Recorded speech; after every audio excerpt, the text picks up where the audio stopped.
શ્રી ગણેશાય નમઃ. જય શ્રી કૃષ્ણ મિત્રો. આજે આપણે સરસ વાર્તા સાંભળીશું કે ભગવાન કોને કેટલું આપે છે. જો આ વાત મનુષ્ય સમજી લે તો બધી જ ચિંતાઓ મટી જાય છે. મિત્રો, આજે તમને એક એવી હકીકતથી હું વાકેફ કરાવીશ જે સાંભળીને તમારો ભગવાન પ્રત્યેનો વિશ્વાસ ડબલ વધી જશે. અને જે માણસ પૈસા પાછળ દિવસ રાત પાગલ થઈને ફરે છે, ચોરી, લૂંટ, છળ, કપટ, હિંસાનો સહારો લઈને જે મનુષ્ય ધન કમાવામાં લાગ્યા છે, તેમના માટે આ વિડીયો ખાસ સાંભળવા જેવો છે.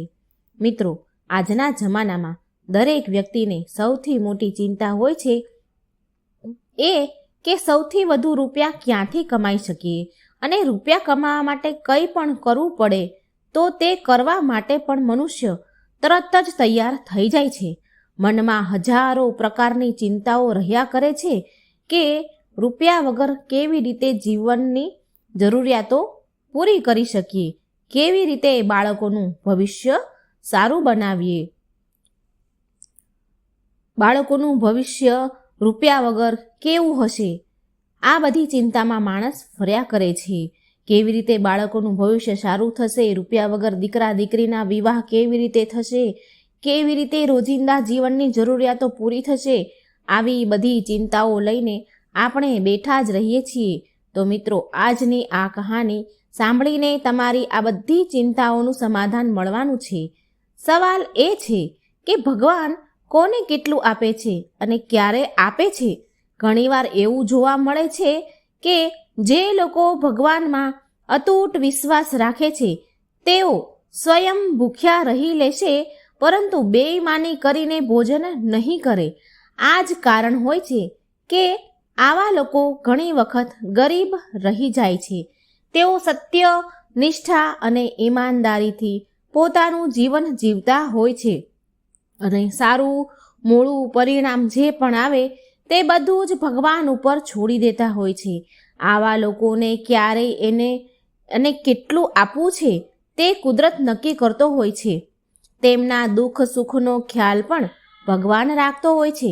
કેવી રીતે ભગવાન આવા લોકોનું ધ્યાન રાખતો હોય છે એ જાણવા માટે આ વિડીયો અંત સુધી જરૂર સાંભળજો, જેથી તમને પૂરી જાણકારી મળે. એક નગરમાં એક જૂના ઘરમાં પોતાના પરિવાર સાથે એક વૈદજી રહેતા હતા. વૈદ ખૂબ પ્રામાણિક હતા, ભગવાનમાં વિશ્વાસ રાખતા હતા. તેઓ ખૂબ ઈમાનદારીથી લોકોનો ઈલાજ કરીને લોકોને રોગમુક્ત કરતા હતા. તેમનો એક નિયમ હતો કે તેઓ પોતાના દર્દીઓ પાસેથી એટલા જ રૂપિયા લેતા હતા જેટલા રૂપિયાથી તેમના ઘર માટે એક દિવસનો સામાન ખરીદી શકાય. માની લો કે આજે પરિવારના ભરણ પોષણ માટે 100 રૂપિયાની જરૂરત છે, તો આ વૈદજી તેમના દર્દીઓ પાસેથી ત્યાં સુધી જ પૈસા લેતા હતા જ્યાં સુધી 100 રૂપિયા ભેગા ન થઈ જાય. ત્યારબાદ આખો દિવસ મફતમાં ઈલાજ કરતા હતા. આ વૈદજી સવારે જ્યારે ઘરેથી નીકળતા ત્યારે તેમની પત્ની ઘરની જરૂરી વસ્તુઓ લાવવા માટે એક કાગળમાં લખીને આપતી હતી. વૈદજી આ કાગળ પોતાના ખિસ્સામાં રાખી દેતા અને તેમના દવાખાને જઈને સૌથી પહેલાં ભગવાનને પ્રાર્થના કરતા. ત્યારબાદ તેઓ તે કાગળ ખોલીને વાંચતા હતા. ત્યારબાદ તેઓ આ બધી વસ્તુનો હિસાબ લગાવીને જેટલા પૈસા થતા હોય એટલા જ પૈસા તે તેમના દર્દી પાસેથી લેતા હતા. જ્યારે તેમના ઘર ખર્ચના પૈસા આવી જાય ત્યાં સુધી તેઓ પૈસા લે, અને પછી ગમે એટલા દર્દીઓ આવે તો પણ તેમની પાસેથી કોઈ પૈસો ન લે, કોઈ સારવાર કરવાના રૂપિયા લેતા નહીં. આવી જ રીતે તેમનું જીવન આનંદથી જીવતા હતા, સંતોષથી જીવતા હતા. તેઓ ક્યારેય પોતાના મોઢેથી કોઈ દર્દી પાસેથી પૈસા માંગતા નહીં. લોકો સ્વેચ્છાથી જેટલા રૂપિયા આપતા તે એને જ ભગવાનને મોકલેલા સમજીને લઈ લેતા. એમ માનતા કે આ મને ભગવાને આપ્યા છે, એમ કરીને લઈ લે. તેઓ દરેક કાર્ય ભગવાનની ઈચ્છા સમજીને જ કરતા.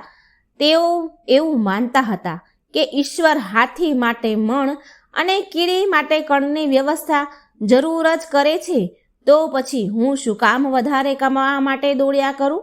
આજે મારે એટલું જ જોઈએ જેટલી મારે જરૂરિયાત છે, અને કાલ માટેનું કાલે જોયું જશે.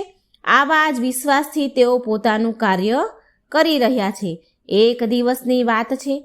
વૈદજીએ સવારે પોતાનું દવાખાનું ખોલ્યું, ભગવાનનું સ્મરણ કર્યું અને રોજની જેમ પત્નીએ આપેલો કાગળ કાઢ્યો અને તેઓ કાગળને વાંચવા લાગ્યા. કાગળમાં પહેલાં તો ઘરનો અમુક જરૂરી સામાન લખેલો હતો, જેવી રીતે દાળ, ભાત, શાકભાજી, તેલ વગેરે. ત્યારબાદ કાગળમાં નીચે લખ્યું હતું કે આપણી દીકરીના આવતા મહિને વિવાહ છે. તેમના વિવાહમાં આપવા માટે દહેજનો સામાન ખરીદવો પડશે. આ વ્યવસ્થા 1 મહિનામાં કરવાની છે. આવું વાંચીને વૈદજી વિચાર કરવા લાગ્યા કે મેં આજ સુધી જે સામાનની જરૂર પડી એટલા જ પૈસા કમાયા છે. મારી દીકરી વિશે તો મેં ક્યારેય વિચાર્યું જ નથી કે દીકરી જ્યારે મોટી થશે ત્યારે તેના વિવાહ માટે ઘણા રૂપિયાની જરૂર પડશે. હવે આટલા બધા રૂપિયાની વ્યવસ્થા હું ક્યાંથી કરીશ? હું 1 મહિનામાં કેવી રીતે કરીશ? તેઓ આ વાતને લીધે ઘણા ચિંતામાં હતા અને વિચાર કરવા લાગ્યા કે અરે, આ કામ માટે ચિંતા હું શું કામ કરું છું? આ કામ તો ભગવાનનું છે અને તે સ્વયં આની વ્યવસ્થા કરશે. હું તો બસ મારું કામ કરીશ. આટલું વિચાર્યા બાદ તે દર્દીઓને દવાખાનામાં દવા આપવામાં વ્યસ્ત થઈ ગયા. ત્યારે જ તેમણે જોયું કે એક મોટી ગાડી તેમના દવાખાના આગળ આવીને ઊભી રહે છે. ત્યારબાદ ગાડીમાંથી એક વ્યક્તિ સૂટ બૂટ પહેરીને ઉતરે છે. આ વ્યક્તિને જોઈને એવું લાગતું હતું કે તે ખૂબ જ અમીર ઘરનો માણસ હોય એવું લાગતું હતું. ત્યારબાદ તે અમીર માણસ વૈદજી પાસે આવીને બેસી ગયો. વૈદ વિચારવા લાગ્યો કે કોઈ દવા લેવાવાળો વ્યક્તિ હશે, કેમ કે આવી રીતે વૈદજી પાસે રોજ ઘણા લોકો ગાડીઓ લઈને આવતા હતા. એટલે વૈદજીએ પેલા વ્યક્તિને પૂછ્યું કે હે ભાઈ, તમને શું થયું છે? તમને શું તકલીફ છે? જણાવો મને. અને વૈદજી તેમનો હાથ પકડીને તેની નાડી જોવા લાગ્યા. ત્યારે તે અમીર વ્યક્તિ બોલ્યા, વૈદજી, મને કોઈ તકલીફ નથી. હું તો બસ આમ જ તમને મળવા આવ્યો છું. મને લાગે છે કે તમે મને ઓળખ્યા નથી. ત્યારબાદ તે અમીર વ્યક્તિ પોતાનો પરિચય આપવા લાગ્યો અને કહ્યું, વૈદજી, મારું નામ કાનાજી છે. હું ભારતનો જ રહેવાસી છું, પરંતુ પાછલા ઘણા વર્ષોથી વિદેશમાં રહીને મારો કારોબાર કરું છું. આજથી 15 વર્ષ પહેલાં હું વિદેશથી અહીંયા આવ્યો હતો. ત્યારે અચાનક જ તમારા દવાખાના સામે મારી ગાડીના ટાયરનું પંચર થયું હતું. ત્યારબાદ ડ્રાઈવરે ટાયર ખોલ્યું અને પંચર કરાવવા જઈ રહ્યો હતો. ત્યારે ગરમી ખૂબ હતી અને હું મારી ગાડી પાસે ઊભો હતો. મને ઘણો સમય ગરમીમાં ઊભેલા જોઈને તમે મને અહીં બોલાવ્યો અને બેસવા માટે ખુરશી આપી હતી અને હું તમારી પાસે બેસીને વાતચીત કરવા લાગ્યો. ત્યારે મેં જોયું હતું કે એક 4 વર્ષની નાની એવી બાળકી હતી, તમારી પાસે રમતી હતી અને તમને કહી રહી હતી કે પિતાજી, મને ભૂખ લાગી છે, ચાલો જમી લઈએ. ત્યારે તમે તેને સમજાવ્યું કે દીકરી, થોડી વાર બાદ જમી લઈશું. ત્યારે હું સમજી ગયો હતો કે હું તમારી પાસે બેઠો હતો એના લીધે તમે જમવા જઈ શકતા ન હતા. ત્યારબાદ મેં વિચાર્યું કે તમને એવું ન લાગે કે હું ખાલી તમારી પાસે બેઠો છું, એટલે મેં તમારી પાસેથી દવા લેવાનો વિચાર કર્યો. મને યાદ આવ્યું કે મારા લગ્નને 8 વર્ષ વીતી ગયા છે, પરંતુ અમારે કોઈ સંતાન થયું ન હતું. મેં સંતાન માટે ઘણી જગ્યાએ ઈલાજ કરાવ્યો હતો, તો પણ કોઈ લાભ થયો ન હતો. ત્યારે મેં મારી સમસ્યા તમને જણાવી હતી. ત્યારે તમે મને કહ્યું હતું કે જુઓ ભાઈ, ભગવાન ઉપર વિશ્વાસ રાખો. ભગવાન પાસે દરેક સમસ્યાનું સમાધાન હોય જ છે. ભગવાનના ખજાનામાં કોઈ પણ ચીજની કમી નથી હોતી. દીકરા, દીકરીઓ, ધન, દોલત, સુખ, જન્મ, મરણ આ બધું જ ઈશ્વરના હાથમાં હોય છે. આ કોઈ વૈદ કે ડૉક્ટરના હાથમાં નથી હોતું. જે કાંઈ પણ થાય છે તે બધું જ ઈશ્વરની ઈચ્છાથી જ થાય છે. સમય આવે ત્યારે પરમાત્મા જેને જેટલી પણ જરૂરત પડે છે તેવું તેને આપે છે. ડૉક્ટર અને વૈદ તો નિમિત્ત માત્ર જ હોય છે. આવું બધું સમજાવ્યા બાદ તમે મને દવાની 2 પડીકી આપી. એક પડીકી મારા માટે અને એક મારી પત્ની માટે. અને આ દવાનું સેવન કેવી રીતે કરવાનું છે એ પણ તમે મને બતાવ્યું હતું. ત્યારે એ દવા મેં મારા ખિસ્સામાં મૂકી અને હું એ દવાના પૈસા તમને આપતો હતો, પરંતુ તમે એવું કહીને મારા પૈસા લેવાની ના પાડી કે આજનું ખાતું બંધ થઈ ગયું છે. એ વાત જો મને સમજાતી નહોતી ત્યારે એક ત્રીજા વ્યક્તિએ આવીને મને જણાવ્યું હતું કે ખાતું બંધ થવાનો મતલબ એવો છે કે વૈદજીએ આજના ખર્ચા માટે જેટલા રૂપિયા ભગવાન પાસે માંગ્યા હતા એટલા પૈસા એમની પાસે ભેગા થઈ ગયા છે. હવે તેઓ કોઈ પણ દર્દી પાસેથી સાંજ સુધી એક પણ પૈસો નહીં લે. એમનો ઈલાજ કરશે કોઈ પણ પૈસા વગર. આવું સાંભળીને મને ખૂબ આશ્ચર્ય થયું કે વૈદજી તમે કેટલા મહાન છો કે તેઓ ફક્ત પોતાની જરૂરિયાતના હિસાબથી જ ધન કમાય છે. તેમની અંદર વધારે ધન કમાવાની કોઈ કામના જ નથી. તમારી પાસેથી દવા લઈને હું મારા ઘરે જતો રહ્યો. ઘરે જઈને આ વાત મેં મારી પત્નીને જણાવી ત્યારે મારી પત્નીએ મને કહ્યું કે એ માણસ જરૂર કોઈ દેવતા હશે. આવા લોકોની ચિંતા ભગવાન કરે છે જેઓ બીજાની સેવામાં હંમેશા તત્પર રહેતા હોય છે. અને તમારી દીધેલી દવાની 2 પડીકીના લીધે આજે મારા ઘરે 2 ફૂલ જેવા બાળકો છે. અમે બંને પતિ પત્ની ખૂબ ખુશ છીએ અને રાત દિવસ તમારા માટે પ્રાર્થના કરતા રહીએ છીએ. આજે 15 વર્ષ વીતી ગયા. હું મારા કારોબારમાં વ્યસ્ત રહેવાના લીધે તમને ધન્યવાદ આપવા માટે પણ ન આવી શક્યો. આજે વ્યસ્ત હોવા છતાં પણ સમય કાઢીને હું તમારી પાસે આવ્યો છું, કેમ કે અહીંયા મારી એક બહેન રહે છે.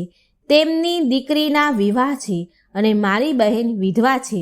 મેં મારી ભાણકી માટે દહેજનો સામાન ખરીદ્યો છે, પરંતુ ભગવાનની પ્રેરણાથી જ્યારે હું મારી ભાણકી માટે દહેજનો સામાન ખરીદી રહ્યો હતો ત્યારે મારી આંખો સામે વારે એક બાળકીનો ફોટો આવી જતો, જે બાળકીને આજથી 15 વર્ષ પહેલાં મેં તમારી પાસે જોઈ હતી.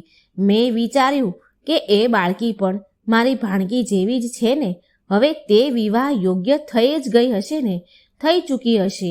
એટલા માટે મેં મારી ભાણકીની સાથે સાથે તે બાળકી માટે પણ દહેજનો સામાન ખરીદી લીધો છે.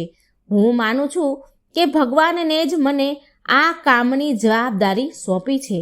મને હવે એક સાથે 2 દીકરીઓના વિવાહ કરવાનું સૌભાગ્ય પ્રાપ્ત થશે. મને ખૂબ ખુશી થાય છે આ વાતની. આ અમીર વ્યક્તિની આવી વાતો સાંભળીને વૈદજી તો આશ્ચર્યચકિત થઈ ગયા.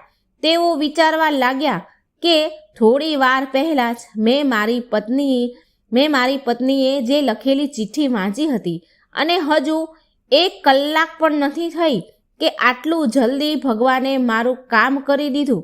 ત્યારે વૈદજી મનમાં ને મનમાં ભગવાનનો આભાર માનવા લાગ્યા કે વાહ રે ભગવાન, વાહ, તમે ખૂબ મહાન છો. હે પ્રભુ, તમે ખૂબ મહાન છો. તમે ખૂબ દયાળુ છો. તમે અંતર્યામી છો. વૈદજીએ આ વાતથી પણ ખૂબ આશ્ચર્યમાં હતા કે આજ સુધી તેમની પત્નીએ ચિઠ્ઠીમાં જે જરૂરિયાતની વસ્તુઓ લખી હતી તે વસ્તુઓની વ્યવસ્થા ભગવાન એક જ દિવસમાં કરી આપતા હતા. પેલો અમીર વ્યક્તિ પણ આ ચિઠ્ઠી વાંચીને હેરાન રહી ગયો. તે સમજી ચૂક્યો હતો કે જે લોકો ભગવાન ઉપર પોતાનું બધું જ સોંપી દે છે, નિસ્વાર્થ ભાવથી કામ કરે છે, ભગવાન તેમનું ખૂબ ધ્યાન રાખતા હોય છે.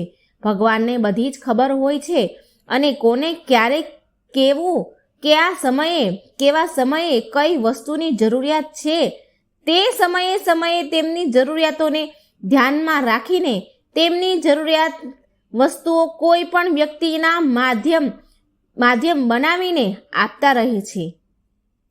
કહેવાય છે કે ભગવાન ઉપર એવો વિશ્વાસ રાખવો જોઈએ જેવી રીતે એક નાનું બાળક પોતાના માતા પિતા ઉપર રાખે છે. માતા પિતા પોતાના બાળકને ગમે તેટલો હવામાં ઉછાળે તો પણ બાળક ભયભીત નથી થતો, કારણ કે તેમને ખબર હોય છે કે મારા માતા પિતા મને નીચે નહીં પડવા દે. તેમને ભરોસો હોય છે કે તે મને ઈજા નહીં થવા દે, એટલા માટે તે બાળક રડવાની જગ્યાએ હસતો હોય છે. આવી જ રીતે જે માણસ ભગવાન ઉપર ભરોસો કરે છે, ભગવાન તેમને ક્યારેય નિરાશ નથી કરતા. પરંતુ તમારો ભરોસો ભગવાન પ્રત્યે પેલા બાળક જેવો હોવો જોઈએ. કદાચ તમારા મનમાં ભગવાન ઉપર વિશ્વાસ ડગમગી જાય તો ભગવાનને દોષ ન દેવો જોઈએ કે ભગવાને મારી મદદ ન કરી. ભગવાન કહે છે કે હે પ્રાણી, તું એ જ કર જે હું ચાહું છું, તો થશે એ જે તું ચાહે છે. અને જો કરીશ તું એ જ જે તું ચાહે છે, તું ઈચ્છે છે, પરંતુ થશે એ જ જે હું ચાહું છું, હું ઈચ્છું છું. ઘણા લોકો આ વાતની પણ ફરિયાદ કરે છે કે ભગવાન અમારું સાંભળતા જ નથી. તો હું તેમને કહેવા માંગુ છું કે કદાચ તમારો ભરોસો કમજોર છે, અથવા તો તમે એ નથી કરી રહ્યા જે ભગવાન ઈચ્છે છે. તમે ક્યાંક ને ક્યાંક તેમના દ્વારા બતાવવામાં આવેલા પથ પરથી ભટકી રહ્યા હશો. તમે જો ભગવાનની કૃપા મેળવવા માંગો છો તો એક નિયમ બનાવો. એક ભગવાન દ્વારા બતાવવામાં આવેલા માર્ગ ઉપર ચાલો અને ક્યારેય પણ કોઈ પણ કાર્યમાં હું પોતે કરતા છું એવો ભાવ રાખવો નહીં. એવો ભાવ ન રાખવો. કરવાવાળો તો ભગવાન જ છે, તમે તો માત્ર નિમિત્ત જ છો. તમારી સાથે જે પણ ઘટના બને છે, જે ઘટનાઓ ઘટે છે, સારી હોય અથવા ખરાબ ઘટના હોય, એ બધી ઘટનાઓ ભગવાનની ઈચ્છાથી જ ઘટે છે. મિત્રો, હું આશા રાખું છું કે તમને આ વાર્તા, આ કહાની તમને જરૂર ને જરૂર પસંદ આવી હશે. જો તમને આ વાર્તા સારી લાગે તો મારી ચેનલને લાઈક, સબસ્ક્રાઈબ અને શેર જરૂર કરજો. કમેન્ટ બોક્સમાં જરૂર લખજો. જય શ્રી કૃષ્ણ. રાધે રાધે. Thank you.